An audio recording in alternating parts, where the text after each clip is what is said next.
It's now time for your definitive Moto3 2023 season guide. Now this preview is here to prepare you for what's to come in what I think is one of the world's most exciting racing series. And Moto3 once again looks set to deliver us a squashbuckling season of the world's most talented young motorcycle racers, performing high-speed overtakes, having elbow-to-elbow battles, and going dangerously slow on quali laps. Which I guess is something that can happen when you give 30 children Grand Prix race bikes and just let them go at it. And if all that sounds like it's for you, then stick around, because I have all the information you need to get you up to speed for Moto3 in 2023. So let's start at the basics here. Let's say you don't watch Moto3, maybe you just watch MotoGP, maybe you're new to it all and you want to know what's going on. Well, Moto3 is where budding MotoGP superstars learn their craft and begin on their journey, on their pathway to the pinnacle of motorcycle racing. Now, the minimum entry requirement for a rider in Moto3 is 16 years of age, and the maximum age is 28, with any new riders or wildcards being capped at a maximum age of 25. The only manufacturers currently competing in Moto3 are Honda and KTM, who each produce a 250cc single-cylinder 4-stroke machine that produces around 60 horsepower and can hit speeds of around 240 kilometers per hour. Now, for our Imperial girls living in their Imperial worlds, that is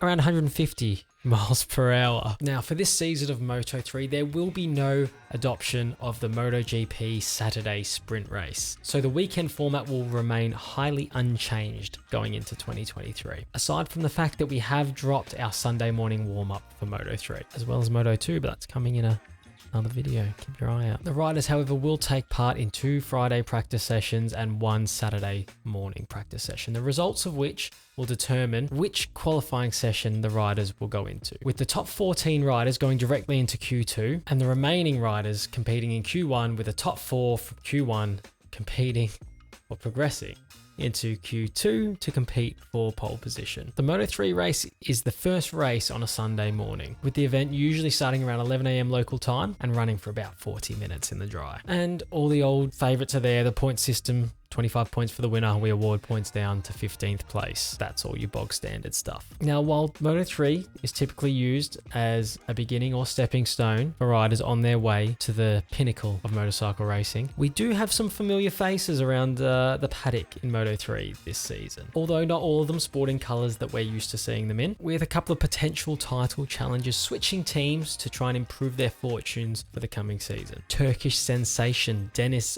Oncu will look to turn his raw talent into a sustained title push and hopefully first Grand Prix win for him by switching from the KTM Tech 3 team over to perennial winners in the class KTM IO, which is a direct swap with Danny Olgado, who will be going in the other direction. Also departing IO for next season is Juame Masia. He's switching back to Leopard Honda, a former team of his, to try and push for a title himself this season. He will join Tatsuki Suzuki, who Leopard have retained the services of for at least another season. One of the more notable riders to keep your eye on, potential title contender and fan favorite Ayumu Sasaki, will be looking to improve on his 4th place position in the championship last season, especially with the top 3 from last year's championship all moving up to Moto2 for next season, leaving him with a really big opportunity to take their place. It's also definitely worth keeping an eye on the likes of Diogo Moreira, who looks to be a top talent, and Spain's David Munoz, who really did impress in his time in the class last season. Another rider that I'm going to be keeping my eye on, and I'm looking to see an improvement from this season, are Australia's Joel Kelso, who,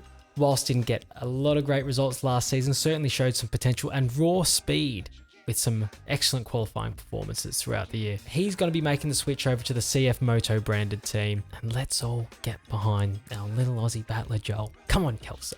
Go on, lad. And it's not just the familiar faces we'll be needing to keep an eye on. Moto3 does have a history of debutantes producing amazing results. The likes of Pedro Acosta's championship win on debut. The riders looking most likely to emulate that kind of success on debut will be both Red Bull Rookies Cup champion and runner-up from last season, Jose Antonio Rueda, and Colin Vaya,